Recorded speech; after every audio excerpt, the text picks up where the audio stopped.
What's up guys? I'm here to do my top books of 2021. I'm gonna rush through this because I had no idea that IG would be so finicky about how long my videos are, especially since last year I did this same video and it was like 20 minutes plus long. But yeah, I'm going to rush. I'm gonna show you my top 5 books, starting with 5 going to number 1, which will be my favorite, and then I'll show you a couple of honorable mentions that I thought, even though they're not in the top 5, they should be mentioned. So I'm gonna go really quickly because I'm nervous. Let me know what you think at the end of this video. And also, these are just the top 5 to me. I'm not trying to pretend like I have like objectively good taste. Actually, I'm sure I don't have objectively good taste. I also want to say I feel much better about the books I read and recommended last year. This year, it's not like I didn't read good books, but they weren't as good as the books I read last year. And that could just be the books I chose because there are a lot of books I didn't get to this year. This year, I read 26 books. My goal was 25. I really don't make my goal over 25 because it's funny, I have a Bookstagram account, but I'm not a reader like that. When I see people read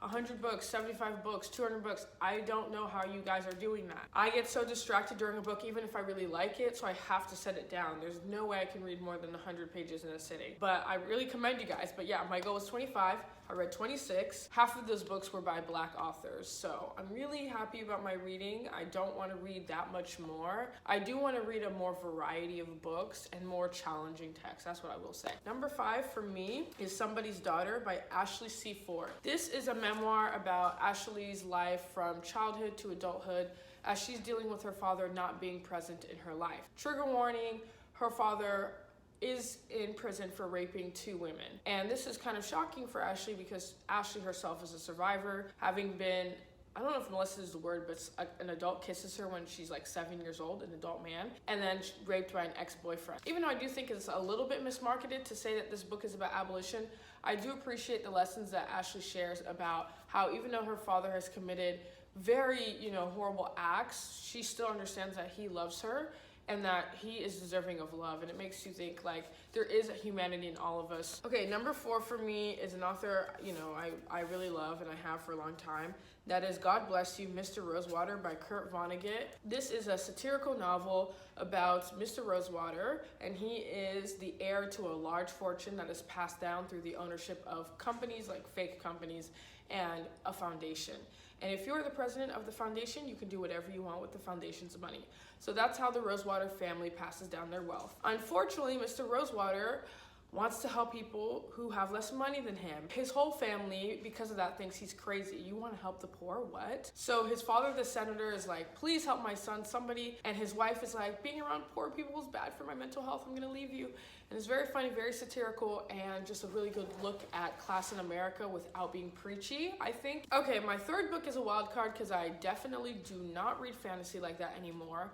When I was younger, fantasy was my fucking bag. Like literally that was all I would read. I just am more into contemporary fiction. I don't know why, but I am. But this book I think transcends genre preferences and is actually just objectively good. I will say this book is objectively well written. And it is Black Sun by Rebecca Rowanhorse. The author is indigenous. I think it's supposed to be set in like Christopher Columbus America. So to describe this book is going to be hard, but I'm going to try.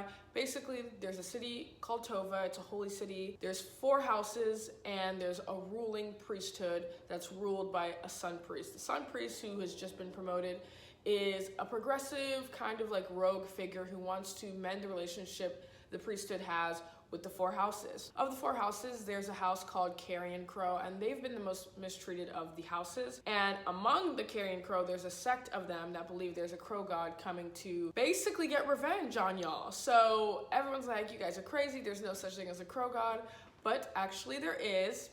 And in the book, you see him making his trek to Tova. If you don't like fantasy verbiage, you might think what I'm saying is like just a turn off. You're like, no, I'm not reading that. But it's actually really good. Like, I don't read fantasy like that, and I can tell you 100% this book is that good. Okay, this book is a book that I actually read earlier in the year, so I'm really surprised it stuck with me. But I would be crazy not to put this in my top 5, and matter of fact, top 3.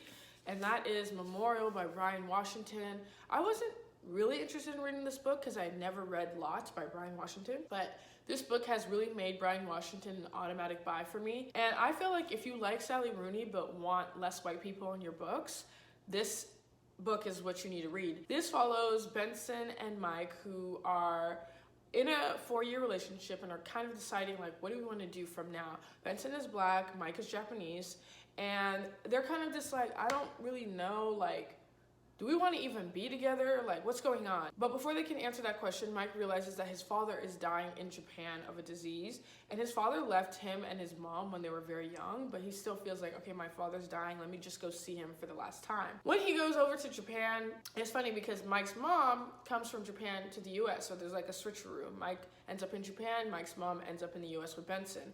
And there's not a cultural clash per se between Benson and Mike's mom, but they don't get along at first, and they actually end up doing so. But it's just an exploration of human relationships, because Benson, as a daycare worker, has relationships with the children he looks after. Benson has a relationship with his family and trying to get them to accept that he is a gay man. Mike has a relationship with his mom. Mike has a relationship with his father, which is not the best since his father left him as a child, and Mike and Benson also have a relationship, and they're kind of working out what's going to happen. It's kind of weird because in this book, it's not really resolved by the end, but this is just very character-driven to me, and I just think the exploration of human relationships and the narrative style was just really attractive to me. I feel like I really liked it as a fan of contemporary fiction. Okay, and my favorite book of the year was Fault Lines by Emily Atami, and this is a debut novel that came out in 2021. And I find that I actually usually really do like debut novels because I feel like that's when the author is the most free, the most I don't give a fuck, the most creative, really, and they're not trying to replicate any success. Basically, in this book, it follows a Japanese housewife who's married to a man that on paper is like a good man. Like, he takes care of his children, provides financially for the family, has a good job, isn't violent, but she's just so unfulfilled in this marriage to this man that she actually ends up having an affair. Now, I don't condone affairs, but this affair is her way of exploring who she was before being a wife.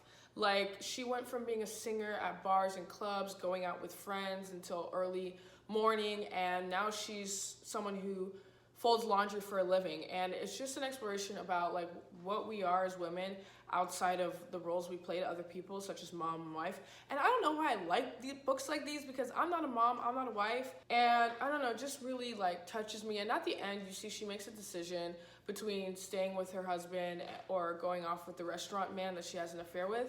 And I think she makes the right choice, but it's just, I don't know, this book is really touching. And the other thing I like about this book is it's not one of those books where the mom, because she hates her life, she hates her children. Like, no, the main character in this book would do anything for her children, but she's still trying to figure out, like, what's a good life? What do I want out of life? Yeah, I would totally recommend this. This is my favorite book of the year.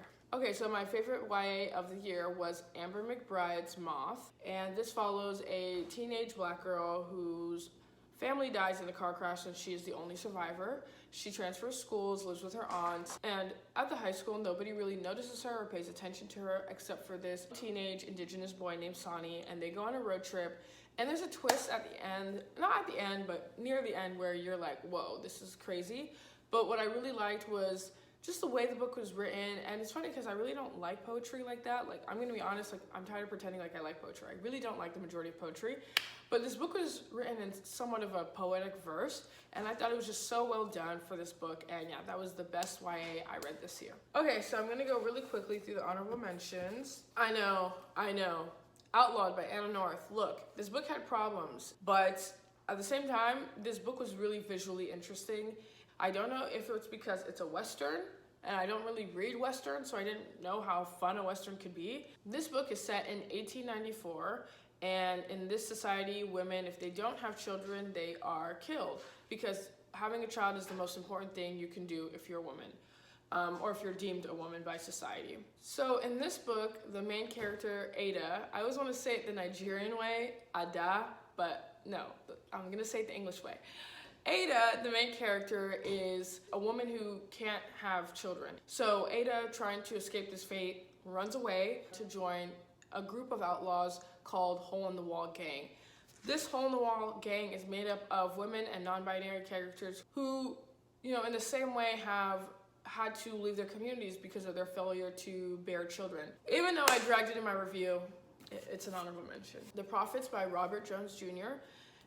is a book that I honestly, not kidding when I say this, I'm not pandering, I'm just telling you what I think, will be a classic in 20 years, like literally. It's super well written, period.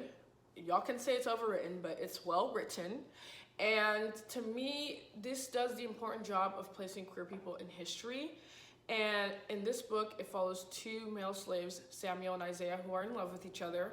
And their love is very powerful because Christianity is starting to spread amongst the enslaved folks. And, you know, Christianity says sodomy is wrong, at least in the way that these people understand it, the enslaved folks and the master.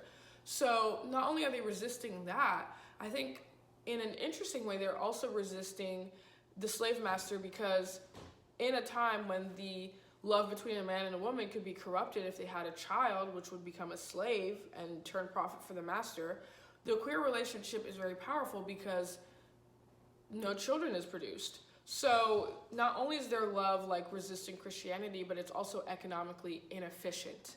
And I think that's such an interesting thing to explore, because Samuel and Isaiah refuse to have children with anyone else. And, you know, I don't know, this book is really well done. It goes through different perspectives, a lot of, you know, female characters, a lot of like recalling to the past before enslavement, looking at, you know, like West Africa and how, you know, it really follows a line. I see what you guys are saying. I read this with a group of bookstagrammers.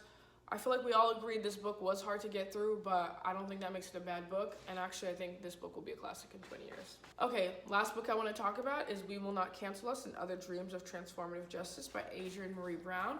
This is more of a pamphlet style book, but basically it talks about, you know, distinguishing between conflict and harm and, you know, abuse and disagreement, so that we have words to describe, you know, unpleasant situations without conflating things. And then also I think this book does a really good job of like providing a framework that, yes, centers the victim, but also centers the accused, because no one is a perpetual survivor and no one is a perpetual perpetrator. Like, everyone harms and is harmed. So when you start from that framework, right, that anyone can be someone who commits harm and anyone can be someone who receives harm, then it's like, okay, we're talking about all of us. How can we be better as a collective? I did a lot of highlighting. I just really enjoyed sections of this book.